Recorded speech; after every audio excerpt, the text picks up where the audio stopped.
Hi there, and welcome to Visual Algebra Lecture 1.1, Groups, Symmetry, and Cayley Graphs. I'm Dr. Matthew McCauley, and this is the first of about 100 lectures that will go through my entire Visual Algebra book, including groups, rings, fields, and Galois theory. Some of you may know my YouTube series, Visual Group Theory, which I recorded in early 2016. That was how I taught undergraduate abstract algebra at Clemson University back then. I really liked how that course was structured, and I thought it wouldn't change much. It was loosely based off of Nathan Carter's general audience visual group theory book. However, as I wrote my book, which was a more formal and advanced version of the subject, I developed hundreds of new visuals and came across many new examples that I didn't even know existed just a few years prior. Many of these examples are not at all mainstream, but they illustrate key concepts better than the standard ones. I will show you groups with names like dicyclic, diquaternion, generalized diquaternion, and semi-abelian. The last few of these didn't even have these names until 2021.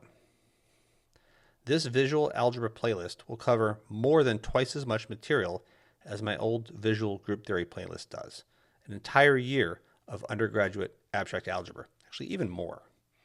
Not only is there more material, but I also go into more depth. I even teach first semester graduate algebra this way, though with an abridged version of the slides for the first 5 chapters, and I will record these eventually and post them. For those of you who have abstract algebra and don't want to slog through at the pace of someone who hasn't seen it before. That said, the first few chapters of this series should be widely accessible to a general audience and even those who have very little math background. All of my slides will be made freely available online. They've been for a few years. Though the URL may change, I trust that you can find it with Google. I also post other materials like homework and exams. When my book is published, I will publicly share the LaTeX source files of my slides. I'm really excited to share this course with you. It's a new and exciting take on an old subject. And as one student told me once over email, after discovering my online materials, once you start seeing it this way, you can't go back. It's like having a superpower. Okay, let's get started. The early 20th century mathematician G.H. Hardy famously said that mathematics is the science of patterns. Hardy was also the PhD advisor to the brilliant Ramanujan, the central character in the 2015 film The Man Who Knew Infinity. In his 1940 book, A Mathematician's Apology, this was a book about what it's like to be a mathematician, written for non-mathematicians. Hardy writes, "A mathematician, like a painter or a poet, is a maker of patterns. If his patterns are more permanent than theirs, it is because they are made with ideas." Another theme in Hardy's book is that the inherent beauty of mathematics is not unlike elegance found in other forms of art. Hardy writes, "The mathematician's patterns, like the painter's or the poet's, must be beautiful. The ideas, like the colors or the words, must fit together in a harmonious way." Very few mathematical fields embody visual patterns as well as group theory. Though if you open a random group theory textbook, you might not realize this. We'll motivate the idea of a group by starting with the symmetries of a rectangle. The 4 symmetries of a rectangle can be visualized using a Cayley graph, named after 19th century British mathematician Arthur Cayley, shown here. First, I want to emphasize what I mean by the word symmetry. A symmetry is an action. That is, we are moving a rectangle in a way that it ends up in the same so-called footprint at which it started. That's very different from what you're seeing here.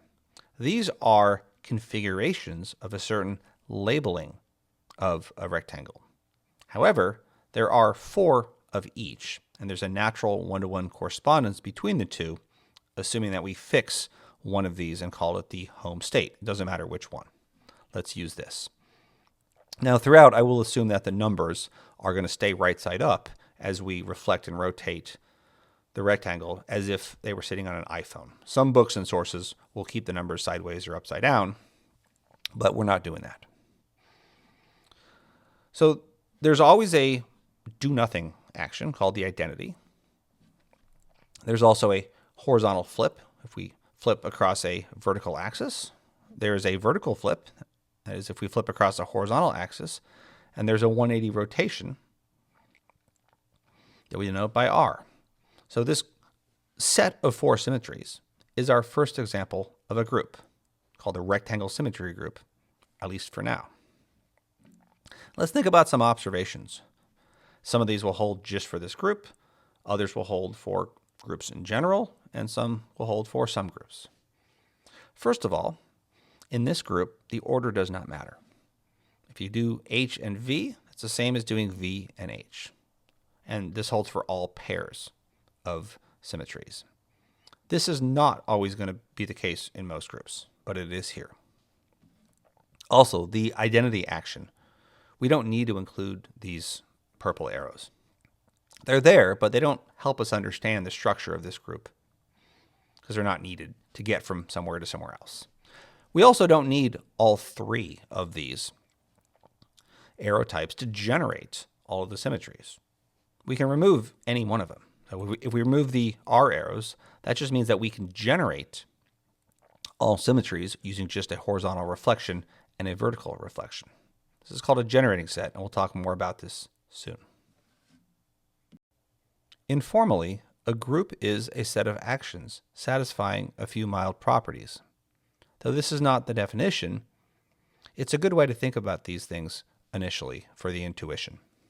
The first property is closure. Composing actions in any order is another action. Think about symmetries. If you apply 2 symmetries consecutively, the result will always be another symmetry. The second property is that of the identity. Namely, there is always an identity action or do-nothing action. We'll write it as E, satisfying the following property.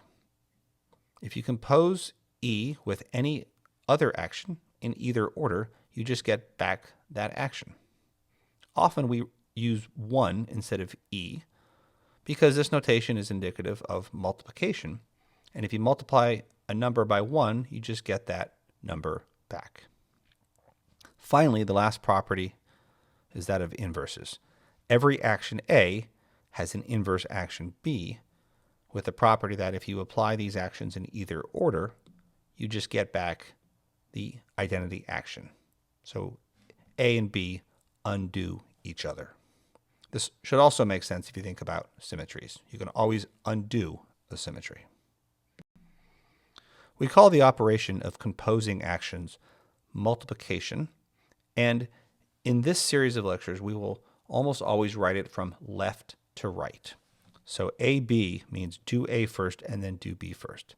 And it's worth mentioning that a lot of books do it from right to left because functions are composed from right to left. It doesn't really matter as long as you're consistent. And there's pros and cons of both conventions. Every group has a generating set, and we use angle brackets to denote this. There are generally many generating sets, and we usually, but not always, prefer to find a minimal one. For example, the rectangle symmetry group is generated with any 2 non-identity symmetries. So a vertical and horizontal reflection, vertical reflection and 180 rotation, or a horizontal reflection and a 180 rotation. But if we use all 3 of them, of course, it still generates. Or we can just take V and H and add in the identity, and that also generates. So there's a lot of generating sets. Finally, I want to emphasize one more time that this is not a formal definition of a group. There's still something missing, and we'll see that in a later lecture. Different minimal generating sets might lead to different Cayley graphs. As we've seen, the rectangle symmetry group can be generated by H and V, or by H and R, and these lead to different graphs. However, these are not structurally different. You can untangle this one to put it in a form that looks like this. And if you use R and V, you can do the same thing. We will see for other groups, however, that if we use different generating sets, the Cayley graphs look very different. Let's make some remarks about the rectangle symmetry group because it has some properties that are not always true for other groups. First of all, it is abelian. That's the property we mentioned earlier, that the order of multiplication does not matter. Next, every element of this group is its own inverse. In other words, A inverse equals A for all A in this group. That just means that if you follow any arrow twice, you get back to where you started. So H, H is the identity. V, V, R, R. And more generally, any path. So R over here is just HV. So HV, HV is the identity. Also, the Cayley graphs for any two minimal generating sets have the same structure. That will not always be true. And finally, all minimal generating sets have the same size. Soon, I'll be able to show you a group where one minimal generating set has size 2 and another one has size 100. So stay tuned for that. And we'll also discuss what we mean specifically by minimal at the end of this lecture. Let's do a more involved example now. This is the group of symmetries of a triangle, of an equilateral triangle. Let's start the same way we did with a rectangle, with a basic shape where we've numbered the corners. And let's think about what the actual symmetries are. First of all, there are 3 rotations. You can rotate by 0 degrees. That's the identity, or the do-nothing action. You can rotate by 120, and we have to pick a direction. Let's say counterclockwise is the positive direction, just for orientation. And let's call that R. And let's say that if you rotate by 240, that's R squared. Again, this is counterclockwise. Why am I picking that to be the positive direction? It's because in the complex plane, if you multiply complex numbers, the angles add in the counterclockwise direction. If you don't know what I'm talking about, or you're not familiar with complex numbers, don't worry about it. That's not needed. Just know that I'm picking a direction and calling it positive. Everything would work out the same way if I picked the other direction. So there's 3 rotations of a symmetry, but there's also 3 reflections. And you can see the axes of reflections right here. Let's declare the horizontal reflection, that is the one across the vertical axis, to be F. And if we do that, it's not too hard to see that if you first rotate and then you flip, then about this axis, then you get this reflection right here. And if you rotate twice and then flip, you get this reflection, this green one right here. So here is a Cayley graph. Here are all 6 resulting configurations that you get by applying these actions in any order. So let's call this one the home state. If you apply R, you get down here. If you apply R squared, you get here. And then a third time gets you back to where you started. If you reflect this, you apply F, you get down here. And now if you apply R, you get to this configuration. Let me emphasize that these red arrows are going counterclockwise and these are going clockwise. How we embed this in the plane does not matter. Anytime you follow a red arrow, you're rotating the triangle counterclockwise. So this 2 in the corner goes up here.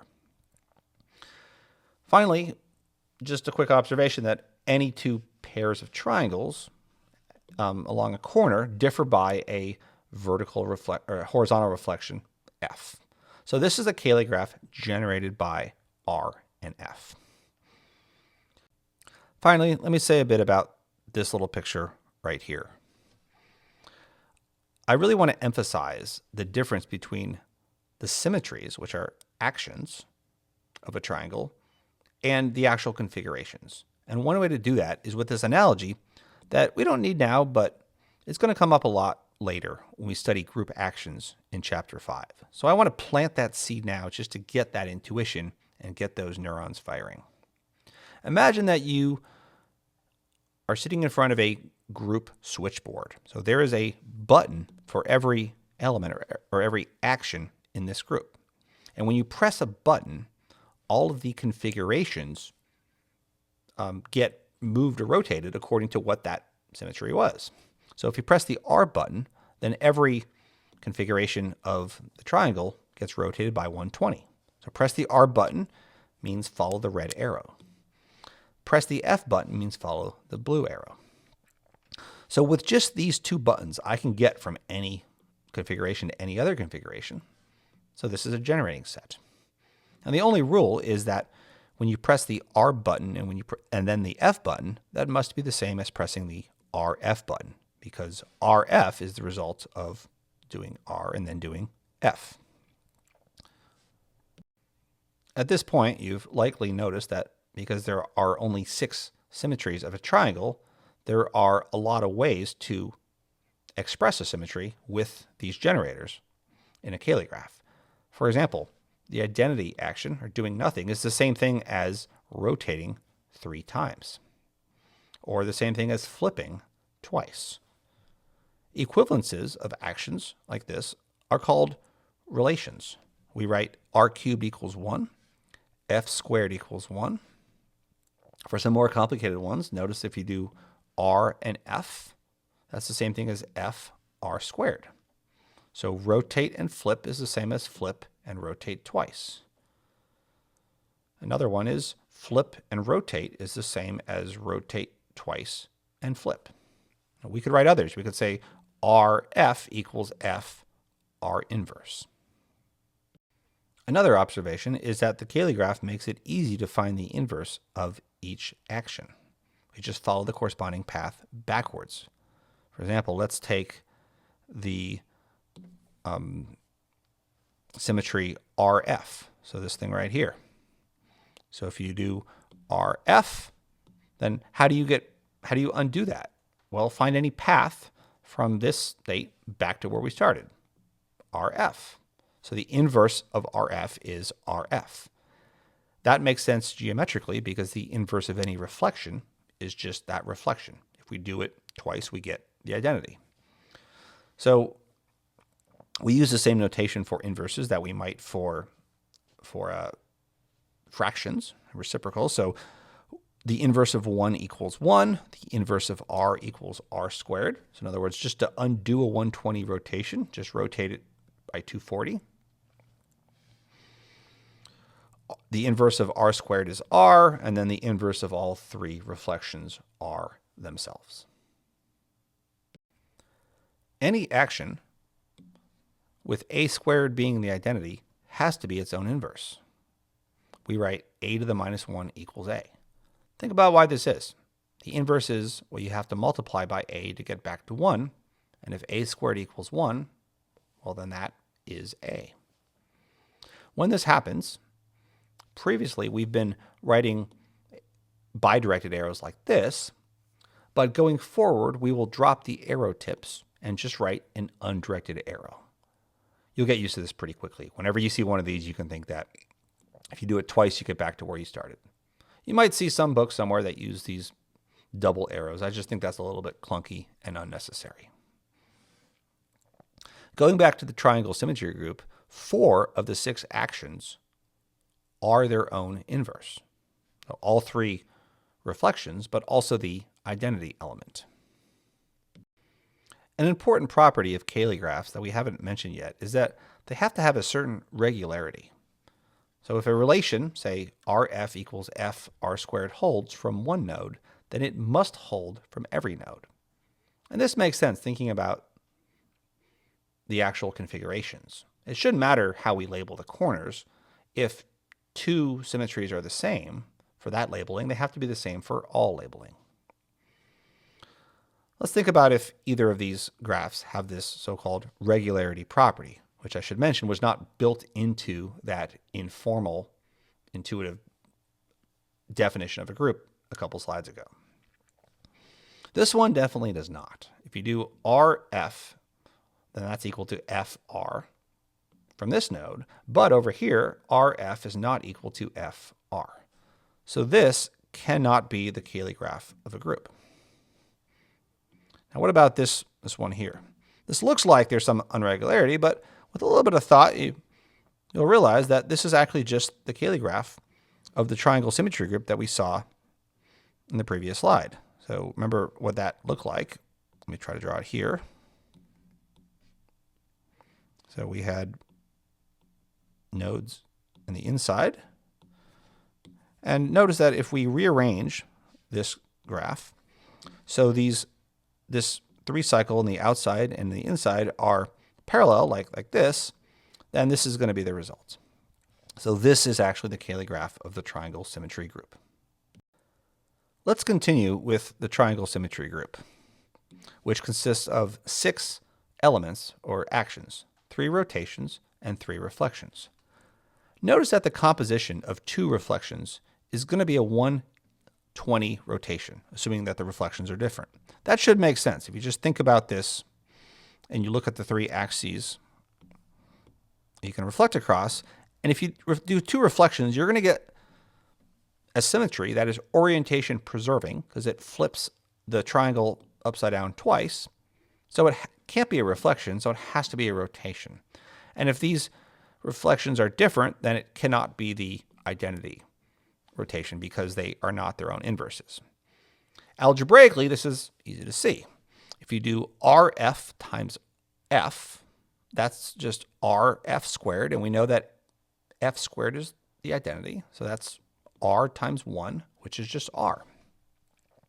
So doing RF, which remember RF was this, followed by F, you get a 120 rotation in the counterclockwise direction. In contrast, if you do these in the opposite order, if you do F and then RF, you get F times FR squared. Remember that relation, that RF equals FR squared. And now you can write this as F squared, or just 1 times R squared, which is R squared. So if you compose these 2 reflections in one direction, you get a 120 degree rotation, and in the other direction, you get a 240 rotation, or equivalently a 120 rotation in the clockwise direction. Here is a Cayley graph of that group corresponding to a different generating set. I'm going to write S and T, where S is this horizontal reflection that we called F before, and T is, I'm going to use this green reflection, which was R squared F before. So here are the 6 configurations. You can see that any 2 that differ by a blue S edge differ by a horizontal reflection, and any 2 that differ by a green edge differ by one of these reflections. Now this is the same group as what we saw earlier, but this Cayley graph has a much different structure. On face value, they don't look like they represent the same group. Let's add in some other arrows. So a rotation, R, is what you get by, is it doing S and then T, or T and then S? Let's see. So let's take our home state and ask, where is the rotated version of this? And that's down here. So we can see just visually that R is the same thing as doing blue, green. So we can do that from every node. We don't have to, but every time we have a blue-green path, we can just put a red arrow, and that's going to give us a path that looks like this. Now this is not needed, but from here now you can imagine that if you erase the green arrows and then untangle it, you can get the Cayley graph that we saw a couple slides ago. And here's the group switchboard again. Again, this is not needed, but I think it really helps with intuition, and it will pay dividends later when we get to actions. So here are those same 6 actions written using the generators S and T. I put them in the same order as I did before. So this is R, and this one is R squared, and this one down here. Think about which one that is. So this is F, and this is R squared F, so I guess that's RF. So once again, when you press one of these buttons, when you press the S button, everything here gets reflected horizontally, and when you press the T button, everything gets reflected across this axis. And when you press the ST button, everything gets rotated by 120. A few times in this lecture, I've talked about a minimal generating set, and it's worth returning to that concept and comparing the difference between minimal and minimum. It's subtle but important. To do this, I want to take a larger group, that is the group of symmetries of a hexagon. So it consists of 6 rotations and 6 reflections. And let's fix this reflection across the vertical axis and call that F as we did before. And let's say that R is a 60-degree rotation in the counterclockwise direction. It should not be a surprise that R and F form a minimal generating set. It's a generating set because it's enough to generate all of these 12 actions. You can see them written with just R and F, so it definitely generates. But it's minimal because I can't remove anything from this set and have it generate. If I remove R, then I only get the identity and a reflection. And if I remove F, then I can't ever flip this hexagon upside down, so I only get these 6 rotations. So minimal means a set of a minimal generating set is one where you cannot remove anything and preserve the property that it generates. Here's another minimal generating set: R squared, R cubed, and F. So first of all, why is this a generating set? Well, because if you take R squared and R cubed, let's say R squared times R cubed, you get R to the 7th, which is equal to R in this group. If you rotate this 7 times, it's the same as rotating it once. So from these generators, you can create R, and once you have R and F, you have the entire group. So that's why it's a generating set, but why is it minimal? So this is minimal because you can't remove anything from here and have it still generate. So if you remove F, then you're not going to be able to flip a configuration over, so you can't get every possible symmetry that way. If you remove R squared, and you just have R cubed and F, now this is a 180 rotation, and this is a flip. So if you have that, now you're not going to be able to rotate 60 degrees. You just have almost the same symmetries as the rectangle symmetry group, just 2 perpendicular reflections. You also can't just use R squared and F. This is a 120 rotation and this is a flip. Those things will generate the 6 symmetries that are symmetries of a triangle. You can't ever get R with just these 2. So you can't remove any of these symmetries and have it still generate. So we say this is a minimal generating set, but it is not a minimum generating set. It's not of smallest size. This one here is not only minimal, but it is of minimum size. So that is the subtle difference between minimal and minimum. Formally, a generating set is minimal if removing any element makes it no longer generate, whereas it's minimum if it's minimal, but also of smallest possible size. So we'll say for every other generating set, it has to be at least as big. And we have to be a little bit careful. All of the groups now we're dealing with are finite. You might have to tweak this definition if you're looking at infinite groups and there's dealing with cardinalities. But for now, thinking about finite groups of symmetries, this is perfectly sufficient. In general, for any generating set of a group G, minimum implies minimal, but minimal does not imply minimum, as we saw up here. I want to finish this lecture with an example of a group that arises from a collection of actions, but they aren't symmetries. This will lead us nicely into the next lecture, which is groups from puzzles, where we'll see the Rubik's Cube and other puzzles like it. For this one, let's consider 2 light switches that are next to each other in the down position. And we'll call this our home state. And I'll define we'll call it the 2 light switch group. written as light 2, generated by the following two actions, L and R, where L is the action of flipping the left switch, whether it be from down to up or up to down, just toggling it, and R is flipping the right switch. Here's a Cayley graph. I think it should be self-explanatory. There's one more action in addition to L, R, and the identity, and that is B, which is the action of flipping both switches. You can think of these states, instead of being up and down arrows, as zeros and ones, where you add them component-wise modulo 2. So if you add 0, 1 plus 1, 0, you get 1, 1. If you flip the right switch and then the left switch, you get, you flip both switches. One thing that should jump out at you right away is that we've seen this group. Almost. The Cayley graph of the two light switch group up here has the same structure as the Cayley graph of the rectangle symmetry group. They're different groups. One of them involves symmetries of a rectangle, and the other one involves actions on light switches, but structurally, they are indistinguishable.